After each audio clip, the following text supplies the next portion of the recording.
महानुभाव पंथाच्या पवित्र लीळाचरित्र ग्रंथातील 19 आणि 20 क्रमांकाच्या 2 अत्यंत गूढ आणि भावपूर्ण लीळा.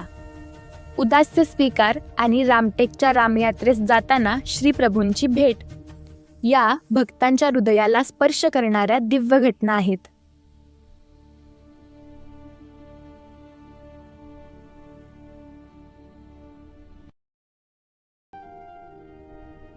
कमळाईसा राणीवरील उदास्य हे निमित्त करून हरिपाळ देवांनी उदास्य स्वीकारले. हळूहळू त्यांनी अन्नाचा त्याग करण्यास सुरुवात केली. पहिल्या दिवशी एक पदार्थ सोडला.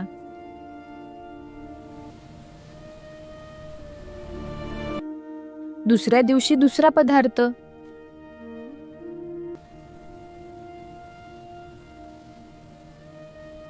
असे करत करत त्यांनी सर्व पदार्थांचा त्याग केला. कोणी विचारले, तुम्ही अन्न का घेत नाही? ते शांतपणे म्हणत, रामयात्रेला जाऊन रामदर्शन झाल्यावरच मी अन्न घेईन.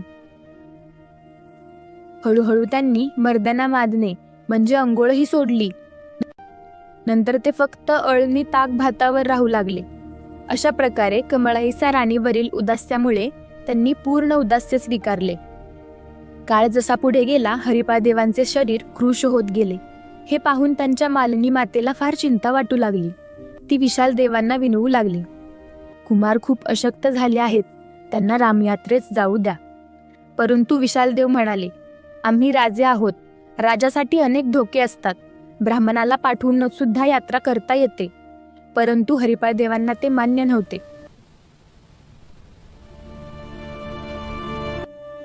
मालिनी माता पुन्हा म्हणाली, कुमाराचा रामयात्रेचा फार आग्रह आहे, त्यांना जाऊ द्या. तेव्हा विशालदेव म्हणाले, त्या प्रदेशात सिंगनदेव राज्य करीत आहे. गुजर आणि जाधव यांच्यात संघर्ष सुरू आहे. अशा वेळी कुमाराला कसे पाठवावे? मालिनी माता म्हणाली, इतर लोक जसे यात्रेला जातात तसेच तेही जाऊ देत. सोबत राजपूत आणि सेवक द्या. शेवटी विशाल देवांनी मान्यता दिली.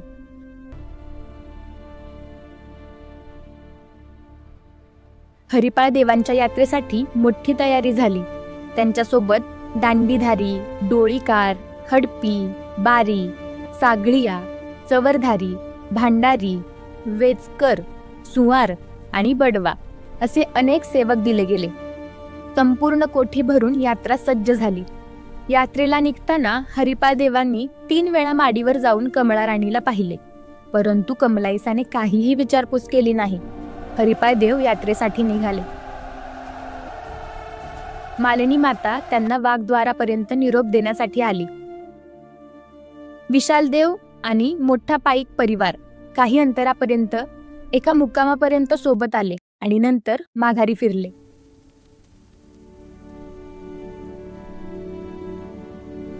यात्रा सुरू झाली. परंतु प्रत्येक मुक्कामावरून हरिपाळ देव एक एक सेवक परत पाठवत गेले. हळूहळू सर्वजण परत गेले. शेवटी फक्त हडपी आणि सागळिया हे 2 सेवक उरले. त्यांनाही सोडून देऊन एका रात्री हरिपाळ देवांनी सर्व अलंकार काढून टाकले. फक्त एक वस्त्र आणि एक प्रावरण ठेवून ते पुढे निघाले. अशा वैराग्यपूर्ण अवस्थेत ते रिद्धपूर म्हणजेच परमेश्वरपुरी येथे आले. रिद्धपूर हे त्या काळी एक समृद्ध व्यापारी नगर होते. येथे सोबन हाट, कासार हाट, सिंपी हाट, रांधणवन हाट, तेली हाट अशा अनेक बाजारपेठा गजबजलेल्या होत्या. तसेच 60 देवळे आणि अनेक तलावांमुळे नगराला धार्मिक व सुंदर स्वरूप लाभले होते. नगरात प्रवेश करून ते पुढे रांधवन हाटाकडे गेले. तेथे श्री प्रभू गोविंद प्रभू विराजमान होते.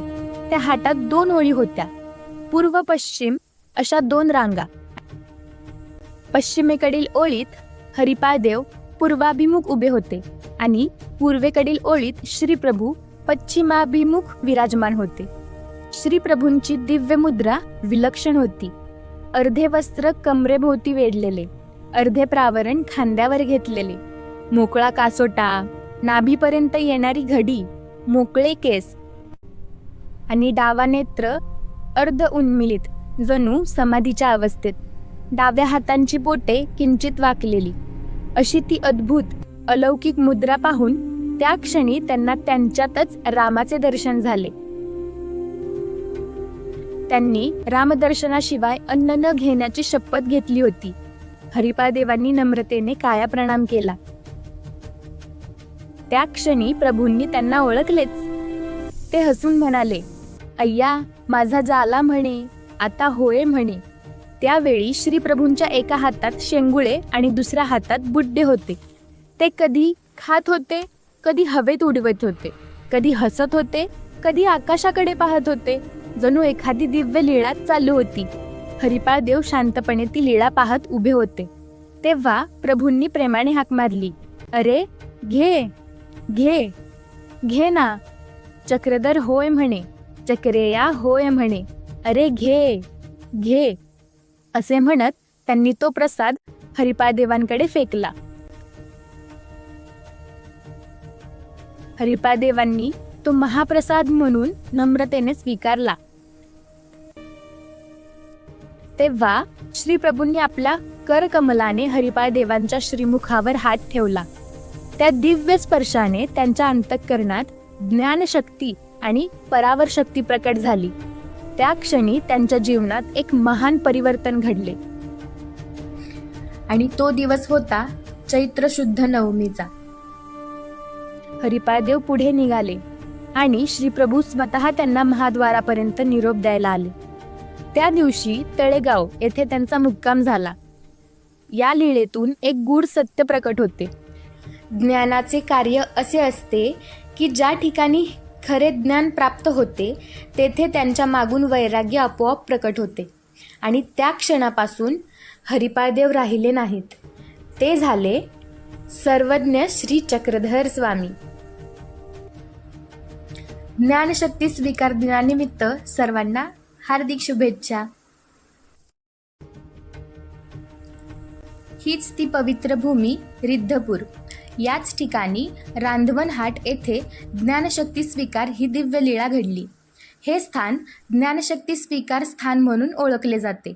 दररोज अनेक भक्त येथे येऊन दर्शन घेत असतात.